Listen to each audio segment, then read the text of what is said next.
Bem, pessoal, boa noite mais uma vez. É um desafio a gente estar aqui sempre de sopetão, mas é uma alegria a gente ter a oportunidade de trazer uma reflexão espírita aqui para a gente. Bem, sempre que eu procuro pesquisar sobre um tema, né, eu penso em trazer algo que seja um pouco mais voltado ao nosso cotidiano, né? Afinal, a gente parte do princípio que a gente está lendo os livros, né, espíritas, que a gente está estudando nos cursos na casa espírita. E aí eu sempre costumo citar nas palestras a importância da gente trazer, ou melhor, de levar esses conceitos para a nossa vida cotidiana. Então eu acho sempre interessante trazer alguma coisa da vida cotidiana sobre a ótica espírita. Um dos temas que eu andei pesquisando, resolvi pesquisar para poder abordar sobre a ótica espírita, foram os 12 passos, bastante conhecidos, aí, principalmente aplicados aos Alcoólicos Anônimos, mas também Narcóticos Anônimos, e outras instituições que trabalham com o mesmo perfil.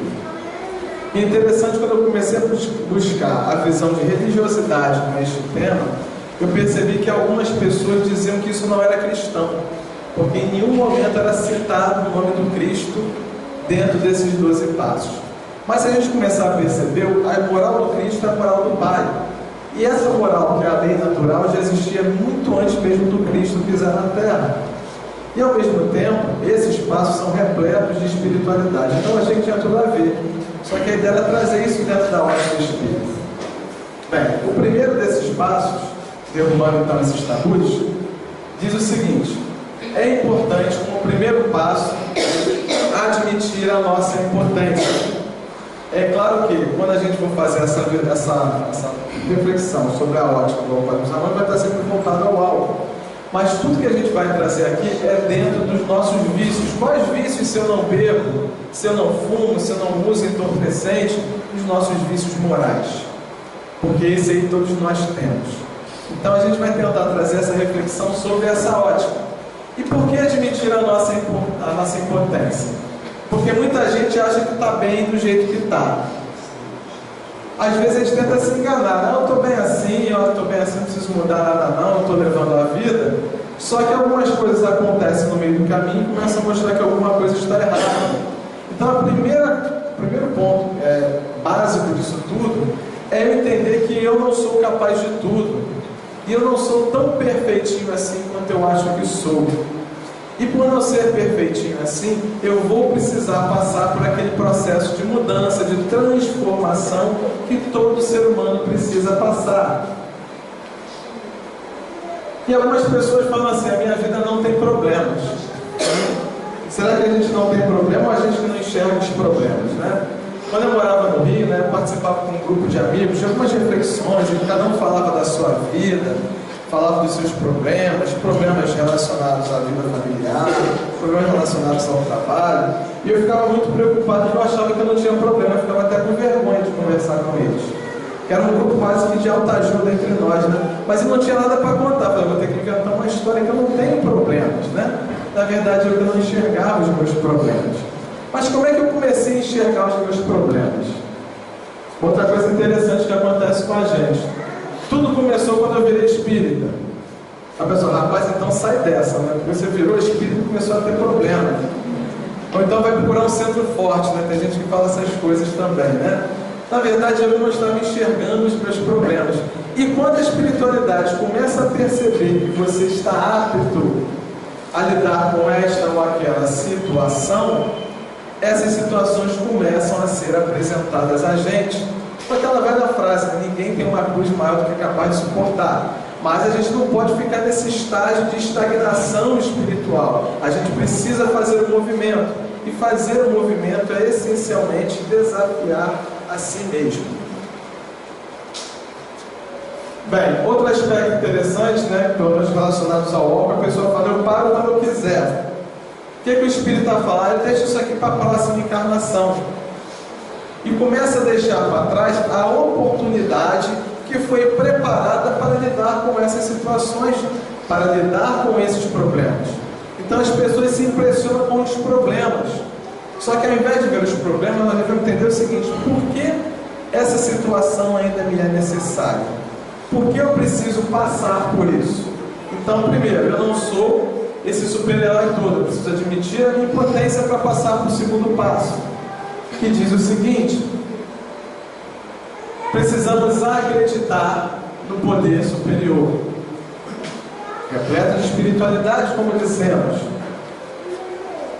Não estou aqui a passeio, nenhum de nós está aqui a passeio. Por mais que a gente tenha os nossos objetivos de ter prazer na vida, e temos direito a buscar prazer na vida, se a gente achar que a gente veio aqui só para ter uma boa casa, para ter filhos bonitos e saudáveis, fazer viagens, passear, a gente vai estar perdendo tempo.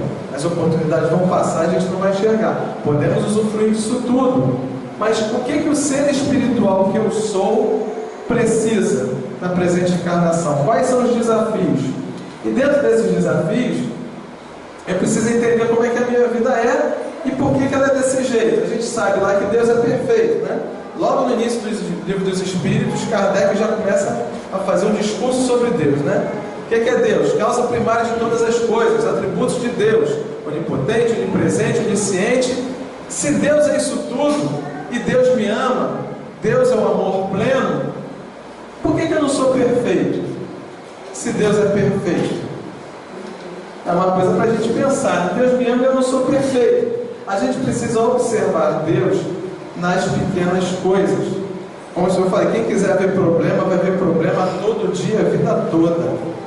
Ao invés de ver problemas, devemos ver oportunidades, porque também o espírito às vezes acha que na reencarnação dele tem um grande marco para acontecer, que vai acontecer uma virada espetacular na vida dele, quando na verdade os grandes marcos estão até planejados, mas só passam a acontecer de acordo com a nossa conduta. E mesmo assim nós somos espíritos teimosos, que ao longo de diversas encarnações agimos da mesma forma. Então precisamos amadurecer essa reforma, precisamos fazer um passo de cada vez. Então Deus se manifesta nas pequenas coisas. Quando você acorda, quando você toma o seu café da manhã, quando você vai para o trabalho, quando você vem para a casa espírita no dia de temporal. Você exercita a sua vontade e a sua disposição em cumprir com aquilo que foi planejado, alinhado com esse poder superior. Se não está bom, é porque ainda não terminou.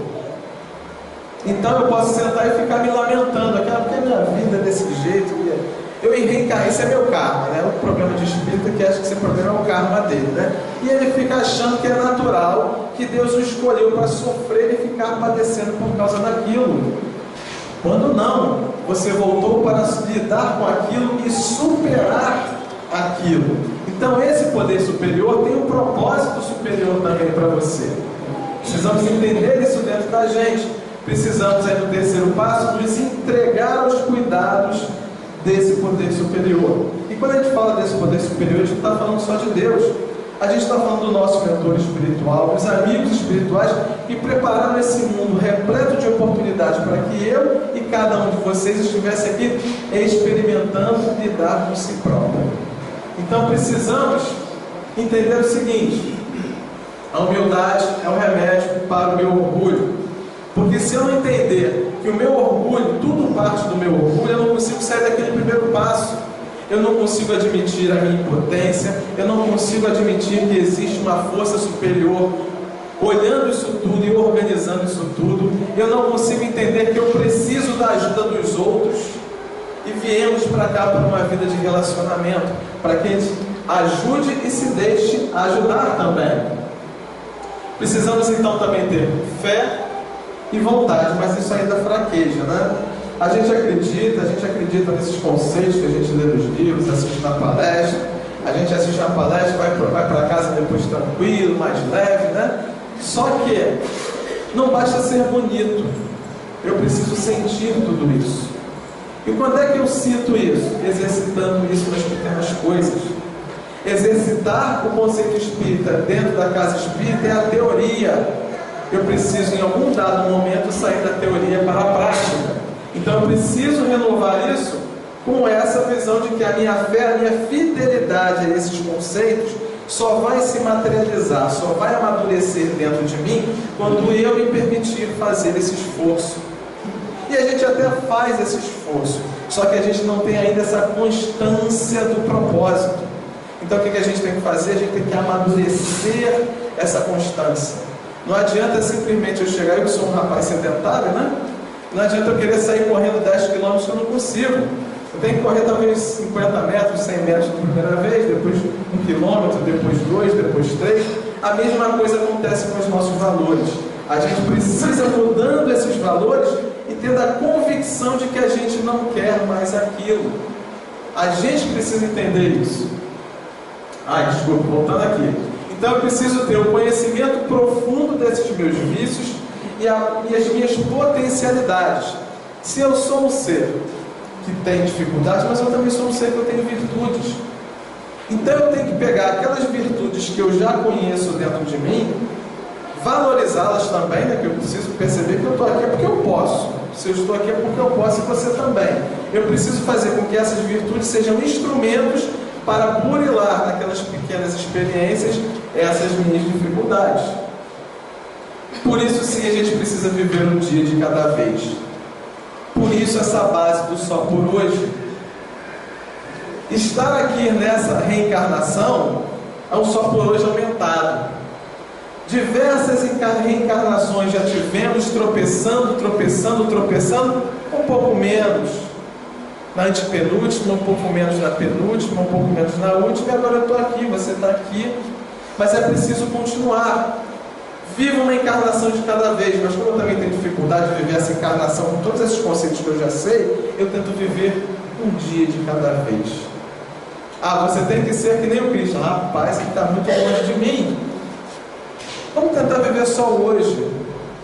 Vamos tentar pegar esse conceito de domingo à noite, exercitar só na segunda-feira. A terça-feira ainda não chegou. Eu vou me comprometer a exercitar isso para mim na segunda-feira. Aí a gente vai tentando fazer esse exercício.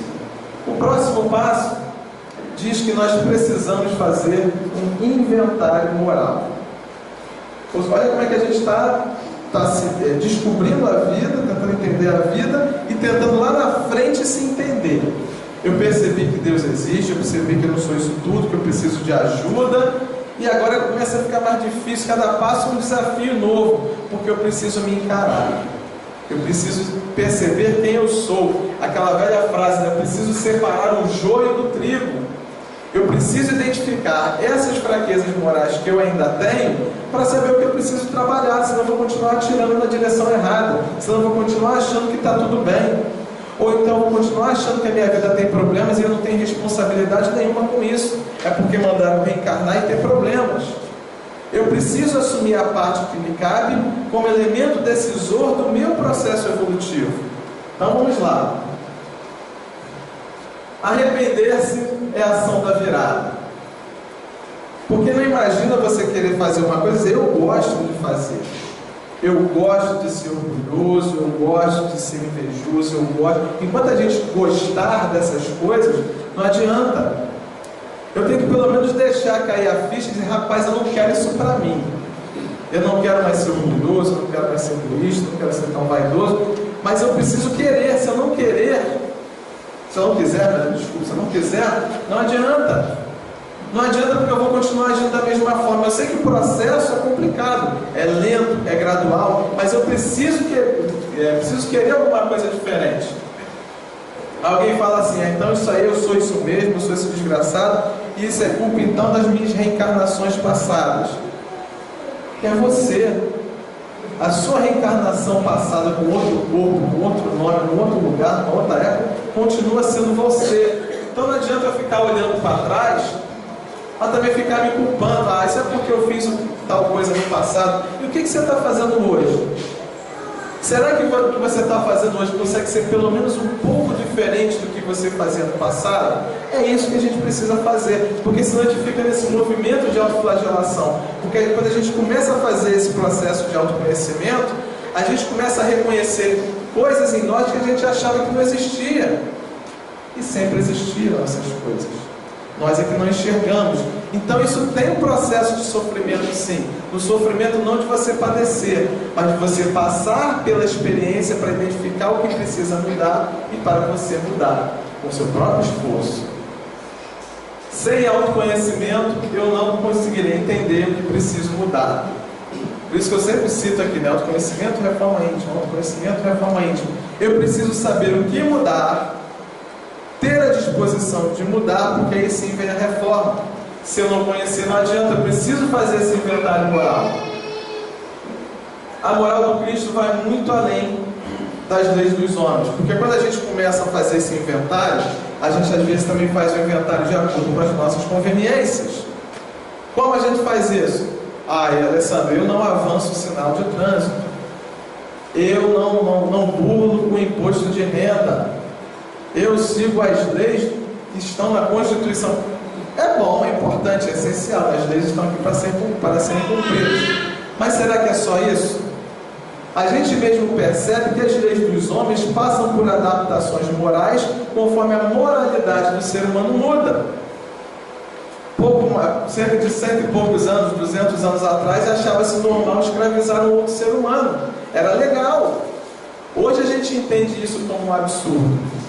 Agora, quantas coisas hoje nas nossas leis dos homens ainda são absurdas e nós usamos essa capa para dizer que nós não infringimos a lei.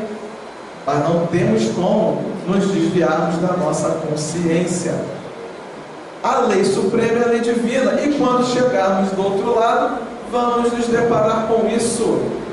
Então, seguir as leis humanas não é suficiente, é preciso fazer esse um pouco mais, esse um pouco além. E o quinto passo diz o seguinte: admitir a natureza da falha. A reencarnação revela os ajustes essenciais para o ser. A misericórdia divina me ajuda a esquecer, pelo menos por essa vida, por essa encarnação, o peso que eu carrego dentro de mim. Não mais da minha consciência, mas da minha inconsciência. Mas que ainda é dentro de mim, é parte da minha história. Porém, eu estou aqui tendo que lidar comigo mesmo em doses homeopáticas. Mas eu não lembro o que eu fiz no passado. Muita gente fala isso, eu não lembro o que eu fiz no passado, então eu não posso me sentir culpado por aquilo que eu fiz. É claro que não é para se sentir culpado, mas se você olhar um pouquinho como você reage diante das situações, como você convive com o outro, você vai ver que algumas tendências do passado ainda estão dentro de você. Eu não lembro dos atos, mas eu ainda me carrego repleto desses sentimentos. E o mais importante não são os atos, são os sentimentos que precisam mudar dentro de mim. Assumindo a consequência, eu torno-me apto a buscar a causa.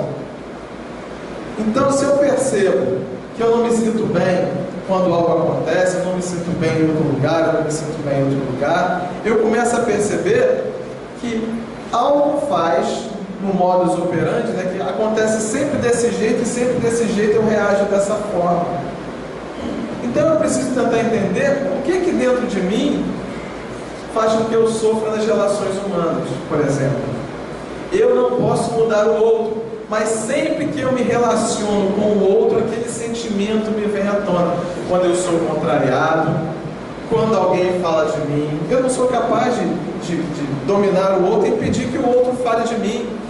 Eu não sou capaz de impedir que o outro não vá com a minha cara. Esse é um atributo do livre-arbítrio do outro. Mas como é que eu estou usando o meu livre-arbítrio? Como eu me deixo afetar? Como eu começo a perceber que isso começa dentro de mim? Porque o único ser que eu poderia transformar seria eu mesmo. Os outros me influenciam, mas ninguém decide por mim. Outra coisa muito comum quando a pessoa se torna espírita é que ela acha que ela está sendo obsidiada. Obsessão é um tema bastante conhecido dentro do meio espírita, mas não existe obsessor sem a ligação do obsidiado. E aí, quando a gente começa a usar esse mecanismo da reencarnação, a gente vai ver que não existem só vítimas, não existem só algozes. Nós somos uma parte ativa desse processo que realimentamos com outros espíritos que caminham ao nosso lado. E a gente fica achando que a gente está sofrendo, que a gente acha que a gente está passivo na história, né? Quantas vezes nós fizemos o outro sofrer também? E eu não faço esse sofrer, mas eu faço o outro sofrer na maneira como eu sou, na maneira como eu interajo com o meu semelhante. Eu preciso reconhecer a minha sombra. Eu preciso reconhecer aquilo que habita dentro de mim e que precisa sair do meu inconsciente para o meu consciente, para que eu trabalhe isso melhor.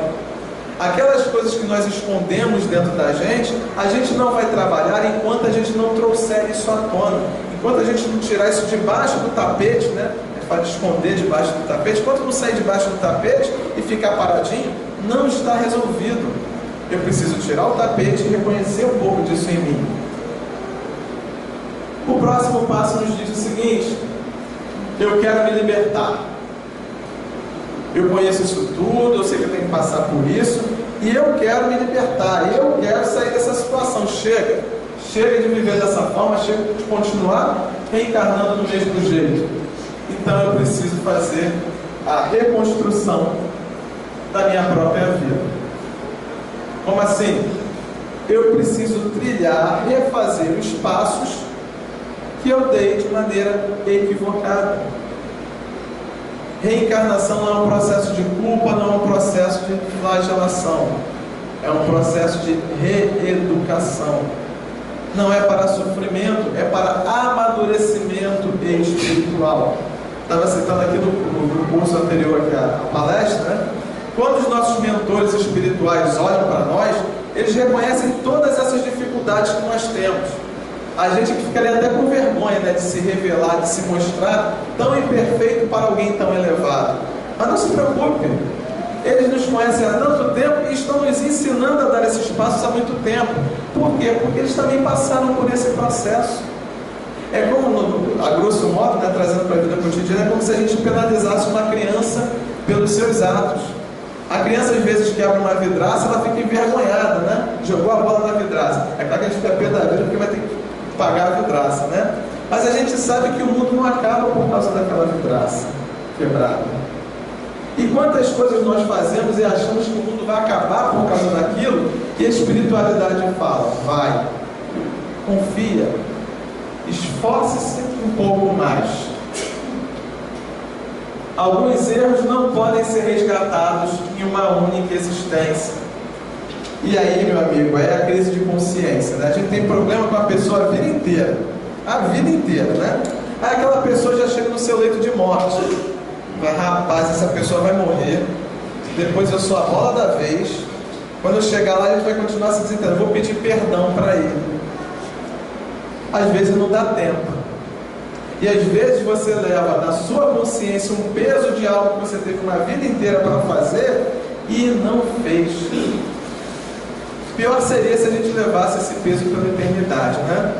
Que bom que nós temos as oportunidades do reencontro, não para pedir perdão, mas para exercitar o perdão, para mostrar uma outra forma de ver a vida, porque falar é fácil, apesar de às vezes ter dificuldade até de pedir perdão, mas essa ainda é a parte fácil.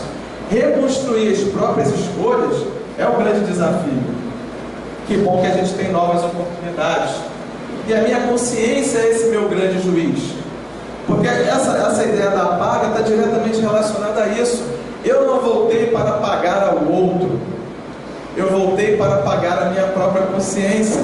Então, às vezes a gente acha também que uma determinada dificuldade que eu tenho com alguém, esse cara é um desafeto meu de diversas outras reencarnações. Pode ser que sim, pode ser que não. Às vezes a espiritualidade só vai botar alguém que faça você reviver sentimentos que precisam ser reeducados dentro de vocês. Então não sejamos paranoicos de achar que tudo é por causa da vida passada com aquela pessoa. As necessidades sim se reapresentam para mim na vida presente, como muito provavelmente se apresentaram na vida passada, como vão continuar se apresentando se eu não tiver esse comprometimento em mudar, querer me libertar. E ninguém vai sentir por mim. Aí essa visão da espiritualidade, né? Quando ela nos olha, quando o nosso mentor espiritual olha para mim, fala assim: esse Alessandro vai, vamos lá, mas dá um passo mais, Alessandro. Ele sabe das minhas limitações com ganho de causa de quem já passou por aquilo. Nós olhamos para as crianças, para os nossos filhos, com ganho de causa de quem já passou por aquilo tudo. E um outro exemplo que eu costumo dar é da bola também, voltando da bola da vidraça, né? Quando a bola da criança for, parece que o mundo dela acabou. Para ela acabou, na visão de mundo que ela tem, limitada, o mundo dela acabou. E quantas vezes nós passamos por situações na nossa vida que a gente acha que a vida acabou? Acabou nada, você é um ser espiritual, você é um ser imortal, criado daqui para a eternidade, criado daqui para ser feliz. É complicado? É porque cada um passa por aquilo que precisa, mas isso também vai passar. Isso também é uma fase que só vai ser vista assim para trás como algo não tão pesado quando a gente superar mais esse desafio. E o sétimo passo nos diz o seguinte: precisamos pedir ajuda. Cara, eu já vi que eu estou errado, eu já vi que Deus existe, eu vi que a espiritualidade me orienta, eu quero ajuda. Pelo amor de Deus, me ajuda a fazer com que essa encarnação preste, né? Ou que seja pelo menos um pouquinho melhor. A gente precisa romper de novo com aquele orgulho e entender de que eu preciso do outro.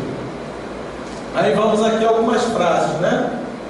Cuidado com o que pede, né? Alguém conhece essa frase? Porque poderemos conseguir aquilo que almejamos, não necessariamente como almejamos. Então a gente recebe aquilo que a gente precisa no formato que nos é necessário. A gente fala assim: eu queria tanto ter paciência. E aí quem é que vem na nossa vida? Pessoas que testam a nossa paciência.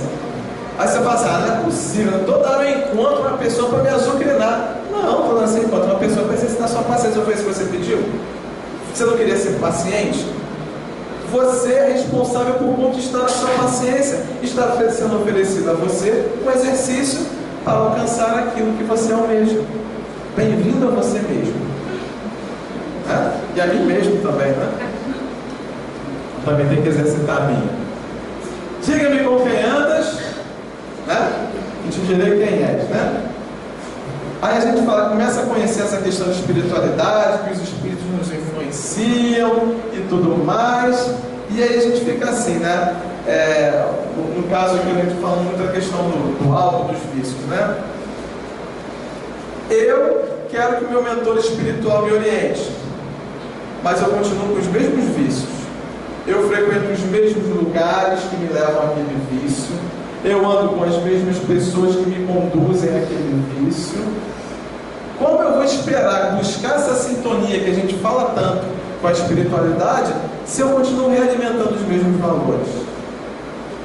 Se eu quero realmente um processo de mudança, a mudança precisa acontecer de novo nas pequenas coisas.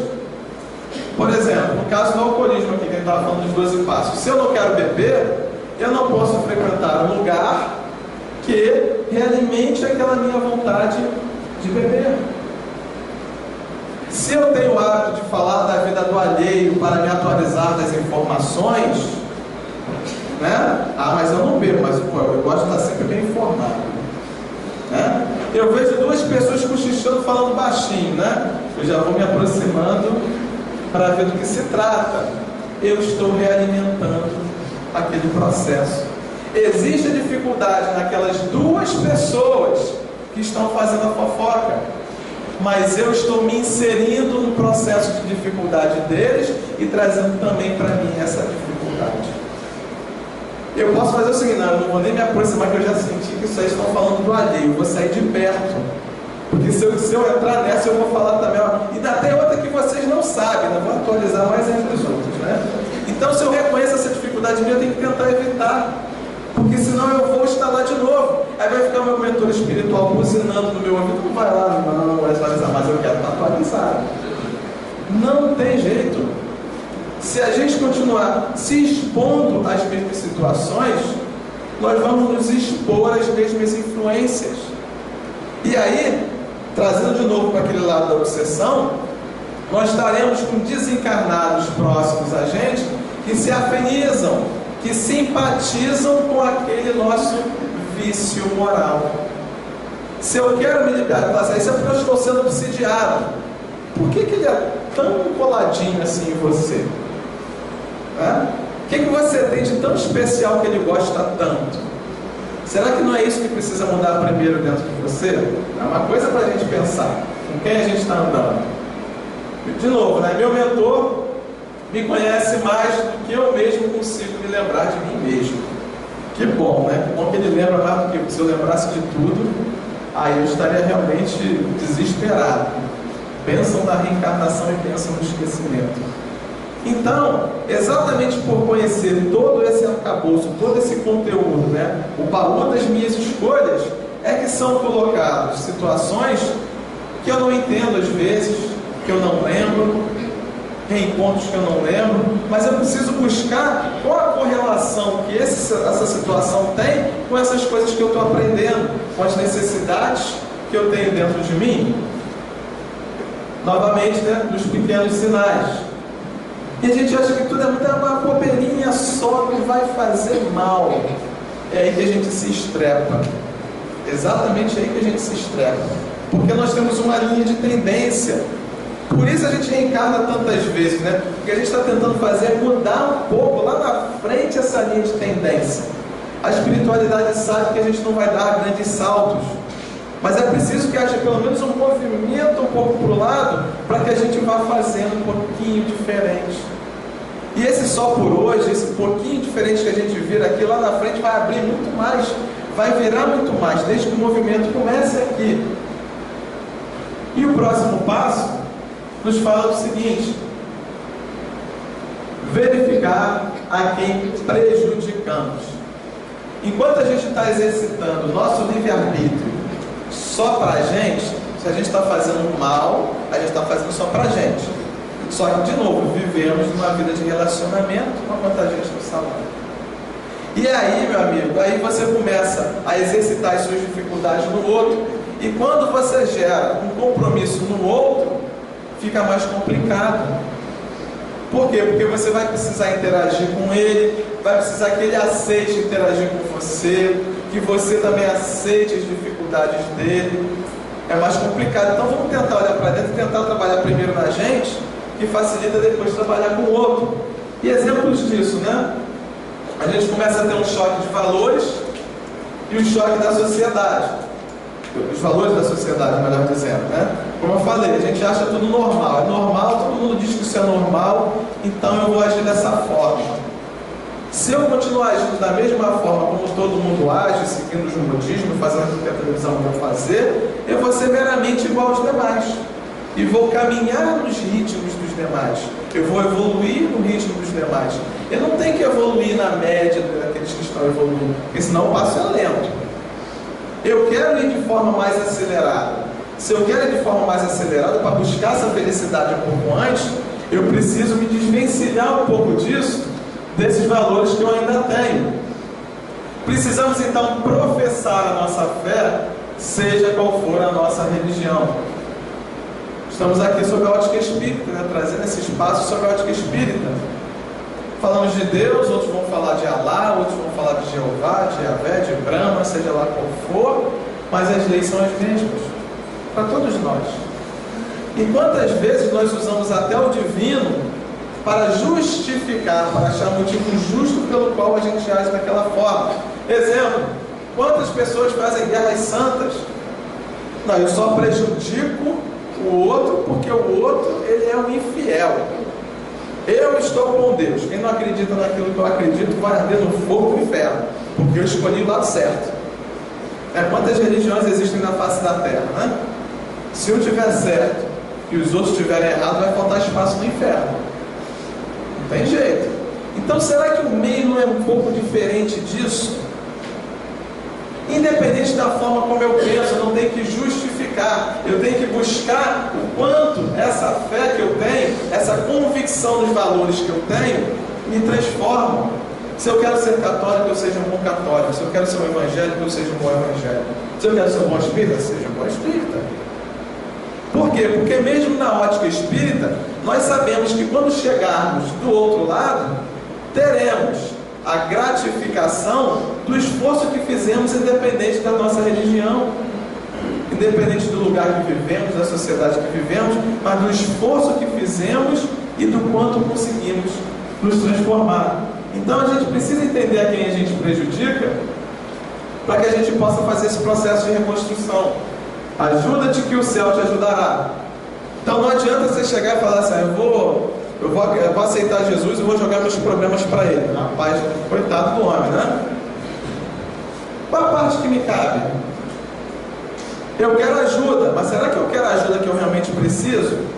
Ou eu estou pedindo ajuda do jeito que eu quero? Não, mas me ajuda só se for desse jeito. Se não for, eu quero não, né? Então a gente precisa encontrar sim a quem prejudicamos. Nossa consciência nos cobra isso. Seja nessa encarnação, seja na próxima, seja do lado de lá. Que bênção que nós estamos esquecendo. Se a gente lembrasse, talvez seria difícil suportar. Então precisamos reconstruir e reconciliar com o nosso desafeto enquanto estamos no caminho. De novo as palavras do Cristo, né? Reconcilie, deixa a sua oferenda e reconcilie-te com o teu inimigo enquanto estás no caminho. Deus não quer ser simplesmente adorado, porque Deus é Deus, você acreditando ou não. Deus não muda se você acredita ou se você não acredita. O que Deus tem, o que o Criador tem para nós é um propósito. A questão é, você está alinhado com esse propósito ou não está? Ou você quer achar que o propósito é diferente ou não? E a reencarnação ajuda nessa inversão de papéis. Porque tem gente que vai passar a vida inteira achando que é justo prejudicar o outro. Fazemos guerras há muitos séculos. E alguém fala assim, né? Ah, mas isso é justo porque Deus quer que eu faça isso. E aquela pessoa acredita naquilo piamente. A gente fala assim, ah, mas eu vivo num país em que o Brasil não está em guerra, né? Mas quanto a esses meus vícios morais, eu justifico e digo que é assim mesmo, que eu acho que tem que ser desse jeito e que eu estou certo. Não tem jeito, o que tem que acontecer? Voltar. E voltar exatamente numa situação que contraria essas minhas vontades, que contraria esses meus desejos, de novo, não para que eu sofra, mas para que eu tenha a convicção plena de que eu estava errado. E é duro quando a gente descobre que a gente está errado. Ninguém quer estar errado. Mas que bom que você descubra o quanto antes, porque você pode o quanto antes se libertar daquilo, porque continuar no errado vai continuar doendo. O nono passo: reparar os danos possíveis. Verifiquei quem eu prejudiquei. Olha, eu não lembro da encarnação passada não, mas tem aquela pessoa com a qual eu tenho uma dificuldade tremenda. Rapaz, esse cara aqui vai ser meu foco de trabalho com meus conceitos espíritas. Escolha essa pessoa. Escolha essa pessoa para você se transformar, para você exercitar, porque exercitar com seus amores é muito fácil. É aquela pessoa que vai ajudar você a fazer essa reconstrução de você mesmo. Orar e vigiar, manter a firmeza do propósito, manter a sintonia, pedir ajuda. E falar, rapaz, aquele pessoa é difícil, ó. Meu mentor espiritual, eu estou tentando, mas me ajuda aí, que aquele cara é difícil, mas é para isso mesmo. E aí que ele vai sentir mais prazer ainda em te ajudar, né? Porque você está finalmente entendendo o que precisa ser feito. Não espere o perdão e a compreensão do outro. Vai beber água, né? Não, está aqui, deixa eu deixar no papel. Eu já estava rouco, também que eu não tossi hoje. Bem, aquilo que nós dissemos, né? Às vezes eu sou um cara super errado, mas caiu a ficha, né? Eu vou fazer o meu processo de transformação. E quando a gente fala isso no meio cristão, em diversas palestras, vem sempre a imagem, a figura do Paulo de Tarso, né? Do Saulo que virou Paulo. E aí ele se sentiu numa situação complicadíssima, porque ele era um judeu perseguidor de cristãos. Quando ele resolveu ser diferente, os judeus falavam que ele não servia mais, porque ele agora se debandou por lado dos cristãos. E os cristãos não acreditavam nele, porque estavam sempre com o pé atrás, desconfiados se ele realmente tinha se transformado ou não. Aí o que aconteceu? Ele se viu sozinho. E às vezes a gente vai se sentir assim nesse processo de transformação. Pô, me arrependi tanto, cara, aquele cara não aceita as minhas desculpas. E quando a gente condiciona a nossa paz de espírito em receber as desculpas do outro, a gente volta para a nossa dificuldade. Eu tenho que fazer o meu melhor esforço, porque essa é a parte que cabe a mim. A parte que cabe ao outro só diz respeito ao outro. Eu não tenho que pedir perdão só para que o outro me perdoe. Eu tenho que me perdoar das coisas que eu faço, dos erros que eu ainda cometo, dos enganos que eu ainda insisto em abraçar. E aí, se eu entendo realmente essa questão da reencarnação, de que a vida é contínua, naturalmente um dia ele vai perceber, não porque eu quero, mas porque ele também vai ter o seu momento de despertar. E aí ele vai ver que eu me transformei. E esse é o grande barato dos reencontros. Porque não é só você que está aqui tentando se reajustar. O outro também está, cada um do seu melhor esforço. Isso é dar a outra face. É mostrar um outro lado de ver a vida, de viver a vida. Só que aí tem a convicção de que, se você entrava no embate com uma determinada pessoa, ela pode continuar te agredindo emocionalmente. Isso faz parte também. E é você com você mesmo. Ele não entendeu que você mudou, ele acha que você está fingindo, que isso aí é maior jogo de cena. Não é para você, não é para ele, é para você. Mostrar na outra face é convencer o outro somente através dos nossos exemplos. É viver de uma forma diferente, é viver a vida de maneira diferente. Somente o exemplo vai oferecer a credibilidade necessária. O próprio exemplo disso é a vida do Cristo entre nós. As leis que regem o universo, como dissemos, já existiam. Se a gente tivesse conseguido vivenciar só aqueles 10 mandamentos lá do Moisés, já estava bom pra caramba. E a gente lá atrás não conseguiu. Então Jesus veio com uma explicação um pouco mais didática da lei divina e veio se colocar como exemplo. Ele veio vivenciar aquilo que ele falava. Então não adianta o Alessandro estar aqui falando coisas bonitas e lá fora ele não vivenciar isso. Não fiquem com o Alessandro, fiquem com o conceito que vocês estão vendo aqui. Se vocês puderem fazer mais uso disso que o próprio Alessandro, façam. O Alessandro também vai ter dificuldade dele em exercitar isso tudo que ele está falando. Ele está estudando e está pensando, rapaz, eu não faço isso, mas vou ter que falar. E vou ter que motivar as pessoas que façam. Mas eu tenho que tentar fazer também, eu tenho que fazer o meu melhor esforço. Mais um passo: reconhecer os próprios erros.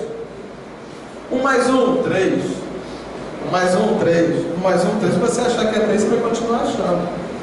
Se não entender que não é, a vida é do jeito que é, a vida não é do jeito que achamos que ela deve ser. Então eu preciso ter novas escolhas para atingir novos resultados. Eu preciso tentar fazer com que algo mude no meu processo, no meu caminho. E todos nós somos perfectíveis. Isso aqui é importante, porque isso faz você acreditar em Deus, no propósito de Deus para a sua vida e no seu potencial. Porque eu não sou perfeito, mas eu posso melhorar. Quando a gente fala do Cristo, né? Se você quer saber o que você faria numa situação difícil, pense o que o Cristo faria nesse momento. Mas aí ele é ele, eu sou eu, né? Não adianta esperar que eu faça. Mas ele também nasceu que nem a gente, simples e ignorante, criado pelo Pai. E traçou o seu processo evolutivo, e conquistou o mérito, e lidou com as suas escolhas, fez escolhas, errou, escolheu melhor. É claro que num outro tempo que a gente não consegue nem imaginar, mas a gente sabe que o processo evolutivo é para todos. Todos somos filhos do mesmo Pai. Então todos nós somos perfectíveis. Quando ele dizia: vós sois Deus, podemos fazer aquilo que ele faz, desde que a gente empreenda o esforço necessário, um passo de cada vez, só por hoje, para atingir esse estágio. Então a gente precisa calibrar esse nosso livre-arbítrio. O livre-arbítrio é a grande ferramenta que cada um de nós tem, desde que saímos do véu da ignorância, lá dos instintos, lá das primeiras encarnações. Todos nós somos dotados desse livre-arbítrio. Só que esse livre-arbítrio ele é trabalhado, ele é utilizado de acordo com os valores morais que cada um de nós tem. Então, conforme a gente vai repensando conceitos, a gente vai calibrando o nosso processo de escolha. Então, evoluir significa escolher melhor. Significa mudar essa linha de tendência que há muito tempo insistimos em manter em linha reta. Vamos mudar um pouquinho essa reta um pouquinho para o lado, né? Mudando a linha de tendência.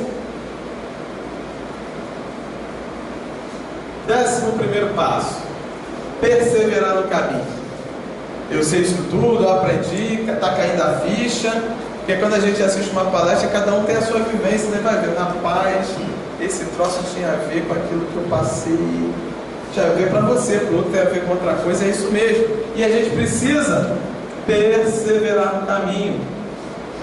Porque por mais que as nossas escolhas sejam diferentes, a nossa origem é comum e a nossa destinação também é. E nós fazemos o nosso caminho, calibrando o nosso livre-arbítrio. Então, como eu já disse aqui outras vezes, é um processo individual com exercício coletivo. Eu não sei tudo, eu preciso aprender com o outro, eu preciso da ajuda do outro. Tem aquelas pessoas que querem fugir dos outros, né? Então o eremita vai, no meio de se esconder numa selva lá, sei lá, e ficar lá numa caverna para não lidar com o ser humano. Só para reencarnar já precisou de no mínimo 2 pessoas. Ele pode se esconder da vida, ele pode se esconder das pessoas? Pode. Faz parte do uso do seu livre-arbítrio escolher isso. Mas fugir das pessoas significa fugir de encarar as próprias dificuldades. A gente vai estar fugindo da gente mesmo. Porque às vezes o outro apresenta para a gente dificuldades que nós temos, que nós não conseguimos enxergar, mas enxergamos muito bem no outro. E o que isso tem a ver comigo? Será que eu não tenho um pouquinho daquela característica que me incomoda tanto na outra pessoa? E aí a gente precisa respeitar o livre-arbítrio do outro também, né? A gente quer ser respeitado, mas às vezes a gente não respeita o momento do outro. A gente não respeita o momento do outro, mas quer ser respeitado. Eu preciso entender que, de novo, o meu processo individual, exercitado, porém, de maneira coletiva. E é aquela célebre frase de Jesus, né? Perdoai-os, Pai, porque não sabem o que fazem. Quantos anos já se passaram, né? Mais de 20 séculos aí, né? A gente já sabe um pouquinho mais, né? Se a gente já reencarnou algumas vezes desde aquela época da passagem do Cristo, um pouquinho mais a gente já sabe. E não podemos nos dizer tão ignorantes assim. Não existe medalhinha para o espírita que desencarna e vai querer bater na porta do nosso lar. Existe sim uma proposta, um roteiro, uma bússola que nos é oferecida para encontrar esse caminho que precisa ser trilhado com as próprias pernas. Precisamos ter o foco na vida espiritual. Se todos esses conceitos que a gente pega aqui, por mais que a gente tente levar para a vida cotidiana, se eu achar que isso só tem a ver com o ser encarnado que eu sou, eu continuarei restringindo a minha experiência. Continuarei restringindo o potencial do meu livre-arbítrio e da minha percepção da vida espiritual. Eu estou passando por essas situações, mas que são essenciais para eu, espírito, para eu me transformar, para eu mudar, exercitando nas pequenas coisas da vida na matéria.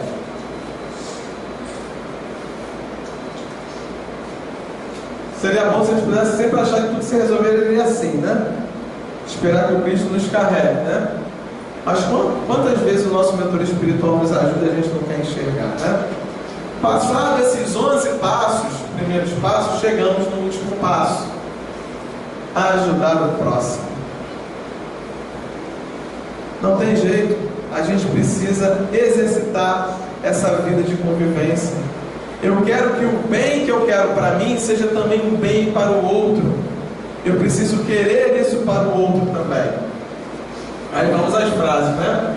Amar o próximo como a si mesmo. O Cristo sabe que não adianta a gente querer tentar entender como Ele nos ama, mas tenta pelo menos amar o outro como você se ama. Exercite nas pequenas coisas. Exercite dentro dessa sua capacidade restrita de livre-arbítrio, que você ainda vai expandir, mas pense o quanto você se ama e queira tão bem para o outro quanto você quer para você mesmo. Dá de graça o que de graça recebeste. Né? Alguém fala assim: ah, mas eu não tenho nada. Será que a gente não tem um pouquinho de tempo para dar para o outro, para se dedicar ao outro, para ouvir, para compensar? Quando a gente fala de caridade, fora da caridade não há salvação. Não é só da caridade material.